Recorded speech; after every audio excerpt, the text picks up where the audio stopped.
Hello everybody, this is MQR doing another video along with Art Rocks, and today we're going to be looking at 5 things millennials want everyone to know about political correctness. You know that buzzword that's been thrown around recently, the old in quotes, that older generations don't understand.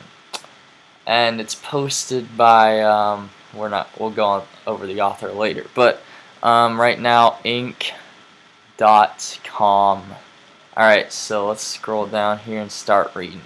The heated debate about political correctness is often misunderstood.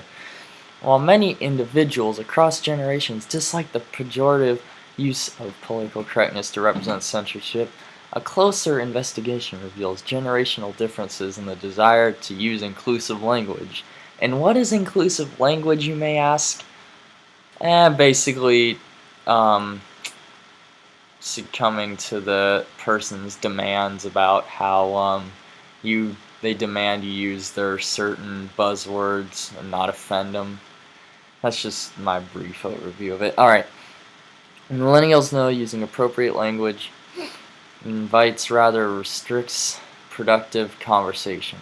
Creating a supportive environment makes space for all those individuals to feel welcome and sharing their opinions, rather than fearing that people will demonize their personhood,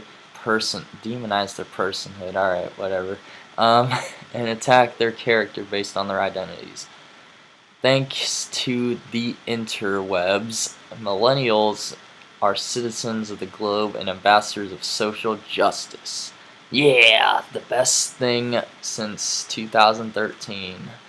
Unfortunately, not all generations understand how using certain words or phrases prohibits dialogue and hurts other people.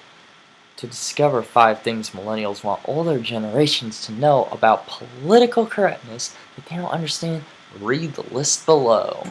Alright, so for number 1 we have there is a major difference between being honest and spewing prejudice. So you have the right to share your opinion, except if it offends the author, like, I think they said that using the wrong pronouns, I think... Well, that's later, but... Yeah, that's later. We'll get to that later. But you don't have the right to make people feel threatened. And then that brings up the question, what if sharing your opinion makes them feel threatened? Yeah, what dictates what makes people feel anyone threatened? can get offended or threatened by anything, so it's already contradicted itself. Yeah. Using emotionally charged words that make others feel frightened for their mental, physical, and emotional well-being, even if it does not impact you in the same way, is morally wrong. Okay, so in the same sentence, they use the phrase emotionally charged words and morally wrong. But who dictates the morals of the person or group of people that you're talking to is the real question. Are we talking religion here, or like... Alright, whatever, I'll have MQR explain. Yep. Then it says that prejudice means possessing strong, unfavorable opinions. So they've already defined quote-unquote prejudice is having unfavorable opinions. So that means, like, okay, is it better to just have favorable opinions? Like, is it just wrong to have unfavorable opinions? And that's... Just conform to their ideology. Yeah, just conform. Just don't listen to them. If you do, you're prejudiced. Exactly. And it says about a person based on their demographics and cultural affiliations. So, yeah, I guess. And all this comes... I mean, that makes sense. I mean, somewhat. It's just... The thing is, like, it all depends on the way you dress, the way you, like, present yourself. Like, if you're wearing a bandana, of course I'm gonna put you in a community full of gang members. But that's...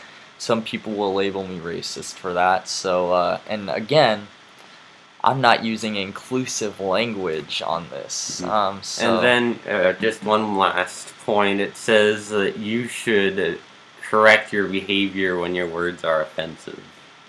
but who dictates which words are Yeah, offensive? so you should always be correcting your behavior, and you basically can't say anything at all because someone's going to find it offensive. Yeah, you'll say, that was so cool, and someone will be like, I have PTSD. Don't call it cool. I got triggered, man. All right, on to the second point.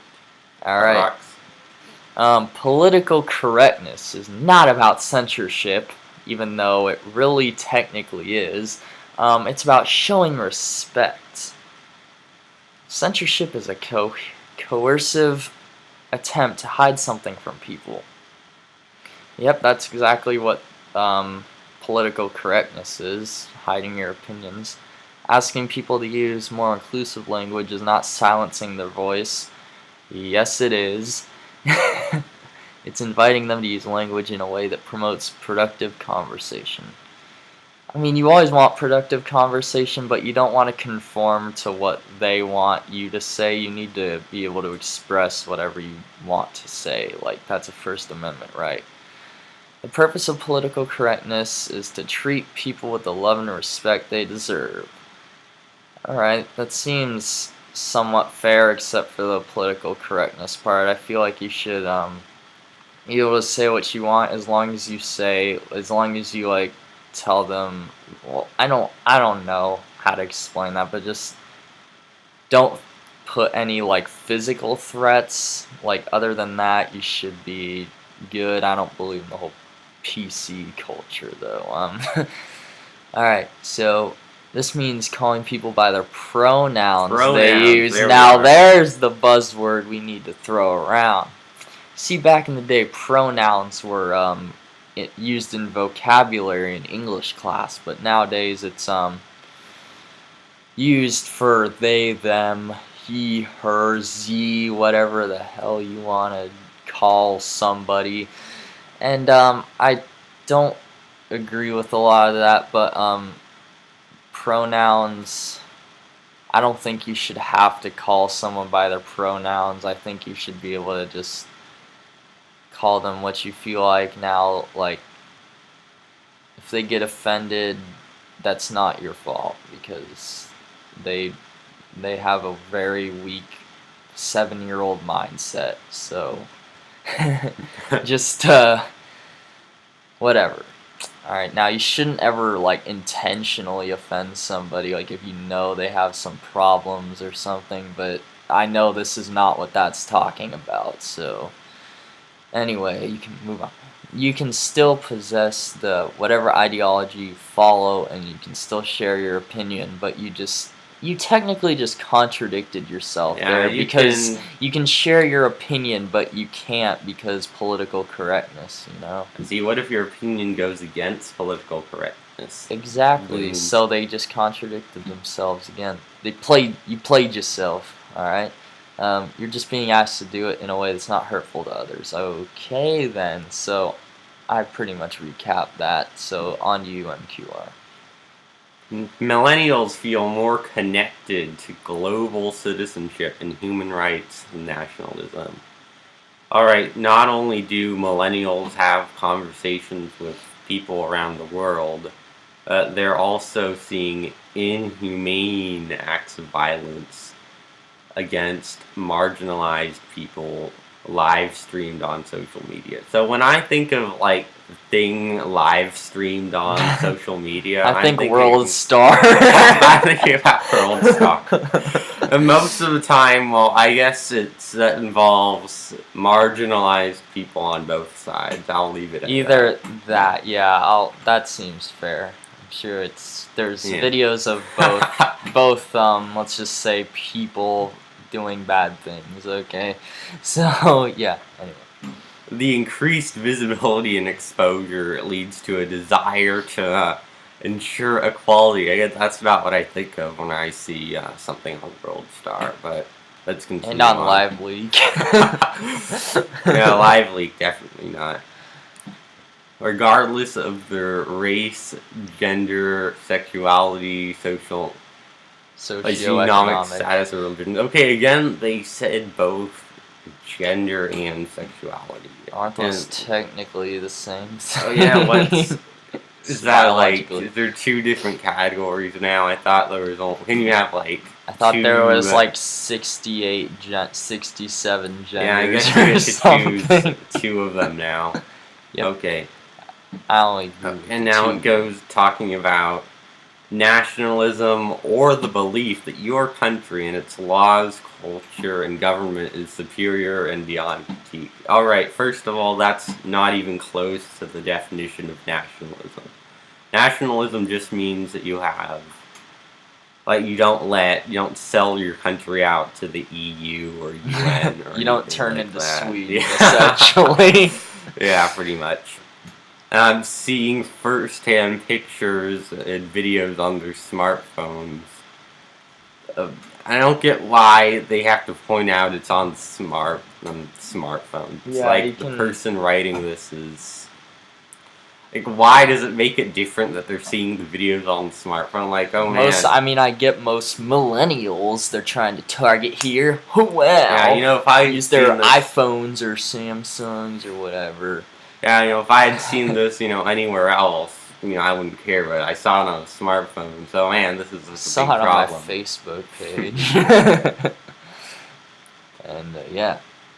Muslim, okay, so that lists whatever. People of color, Muslims, immigrants, women, and LGBTQRS2. QIA hashtag something I don't really care. whatever. We're gonna get So much I'm still flack not for this. sure what the Q.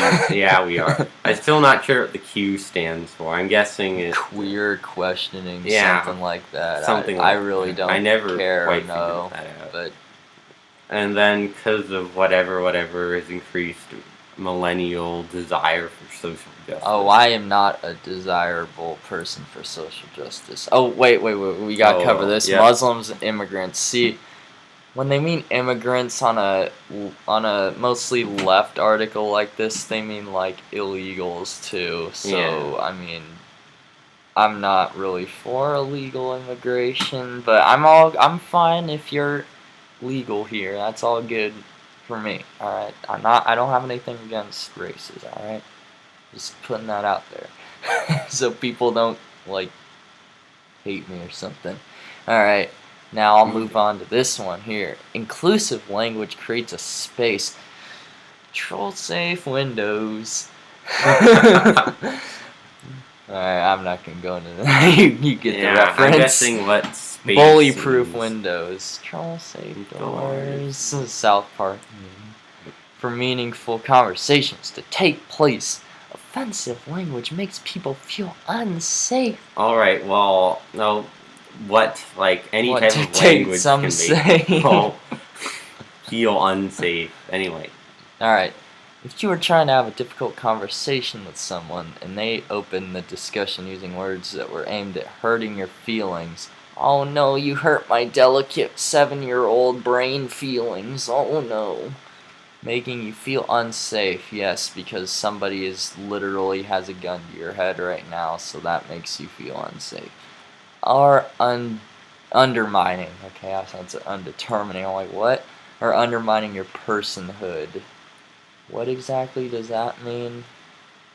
I'm assuming like making you feel like less of a person, which I guess I don't really know, but would you like to keep talking? In my case, yes, because I have freedom of speech, but on theirs they say no, and that's why everyone should have more inclusive language.